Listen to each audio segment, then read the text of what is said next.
So here we are, 16 days before chemotherapy starts, and I'm just realizing I really haven't told anybody what my name is.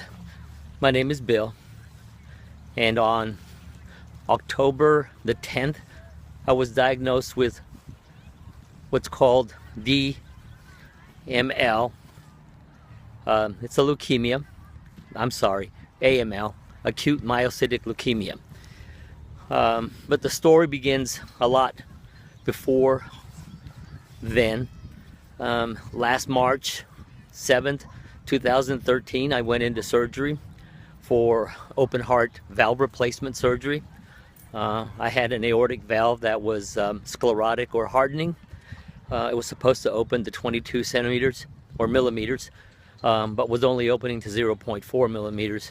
That means I wasn't getting any oxygen to my system.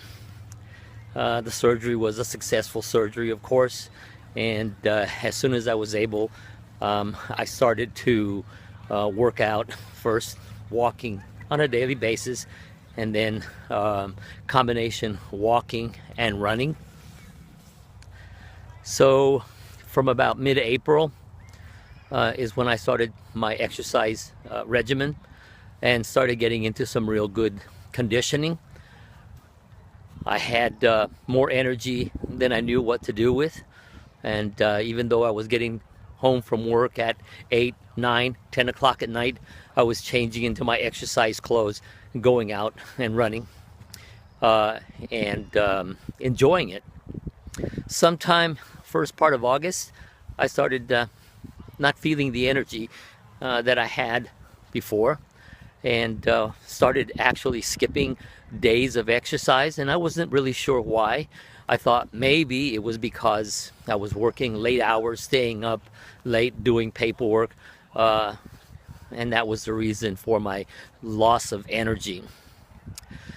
This continued through September, and on Saturday, October 5th, 2013, I got up to go to work, and I had a severe pain to my diaphragm area, which was causing me to have a lot of difficulty with breathing. And of course, the pain was affecting my ability to get around. But I got up, I got dressed, took some medication for pain, and went to work. As the morning progressed, it got harder and harder to work, and eventually I called 911 and was taken to the emergency department via ambulance for what appeared to be a cardiac condition. I spent 4 days in the hospital being evaluated for cardiac problems, and everything turned out to be negative. That was the 5th of October, so on the 8th of October, that's Tuesday, the 8th of October 2013, I was getting ready to be discharged. I was dressed and getting ready to leave the hospital when the nurse said that my discharge had been canceled, and I was to get into a hospital gown. A bone marrow biopsy had been ordered before I left the hospital. The bone marrow biopsy was performed. I was kept in the hospital long enough to determine that there would be no bleeding. Apparently, they had noticed that my platelets had gone from 160 down to 90, and they saw something on a slide in the lab that led them to want to do the biopsy.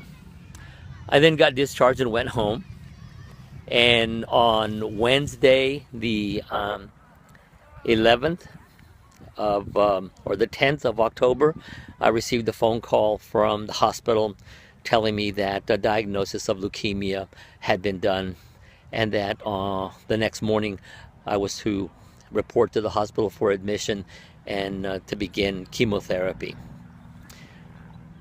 I could have been knocked over very easily by a puff of breath at that moment.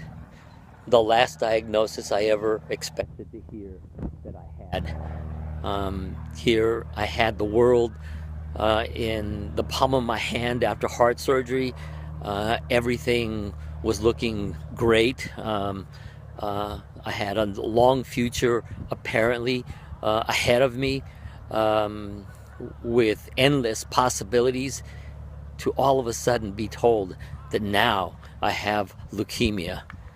And the first thing that I thought was, I'm dead. It's over.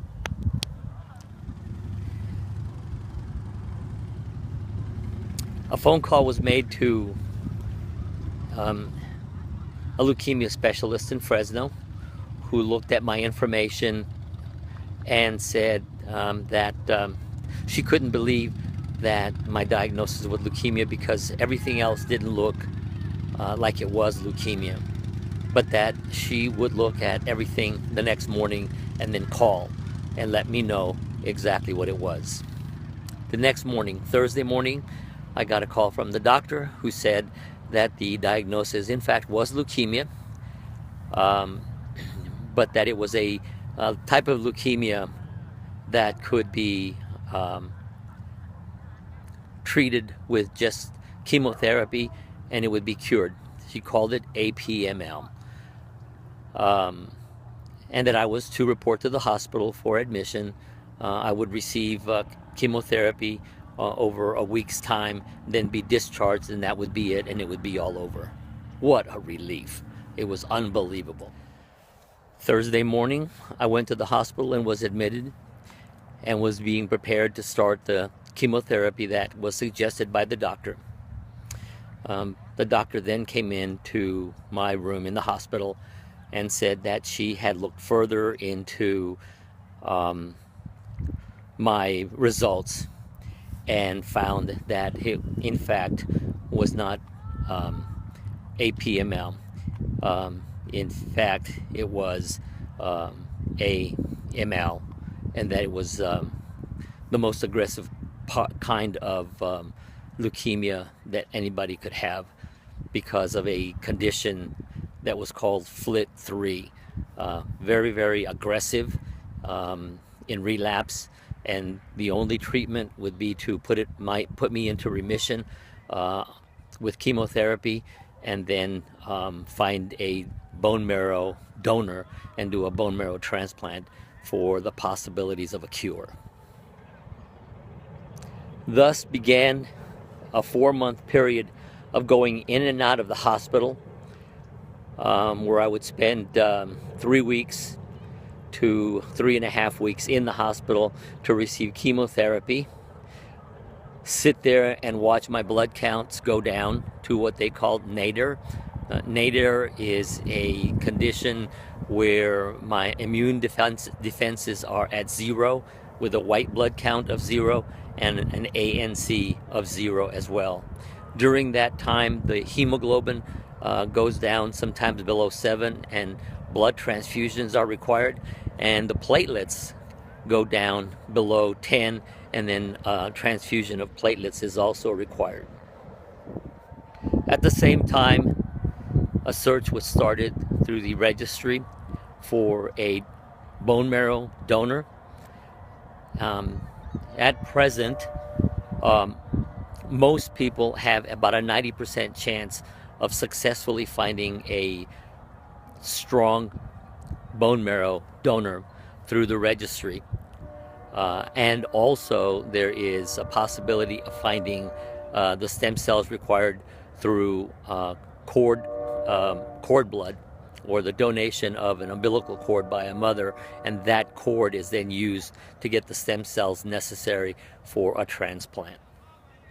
Unfortunately, in my case, there was no match because of my DNA. It's in what they call an uncommon type, American or Native American heritage, and there are very few, if any, donors in the registry for anybody with that heritage. So I was out of luck. The next possibility was to go to cord blood, and that ended up with the same result.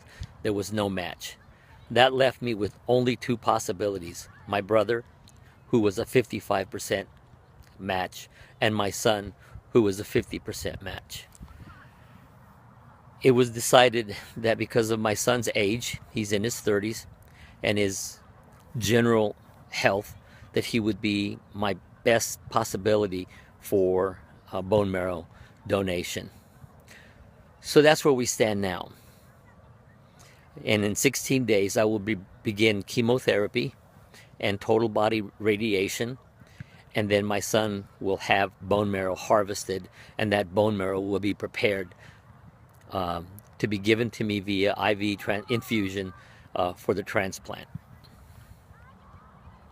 Because he is only a 50% match, the possibilities of complications such as graft versus host disease are, of course, much higher than if it was a 100% match. It is to be understood, however, that even if a bone marrow match is at 100%, that doesn't mean that that patient will not have complications of bone versus graft, etc. That is still a possibility. I know a patient who had bone marrow of her own taken and then given to her, and she rejected her own bone marrow. So it's not going to be a walk in the park. It's going to be quite an experience, and I will have a period of time when I'm not going to be feeling very well, needless to say. So that's the purpose of this video, to let people know how it feels to go through a bone marrow transplant. This is just the days leading up to the beginning.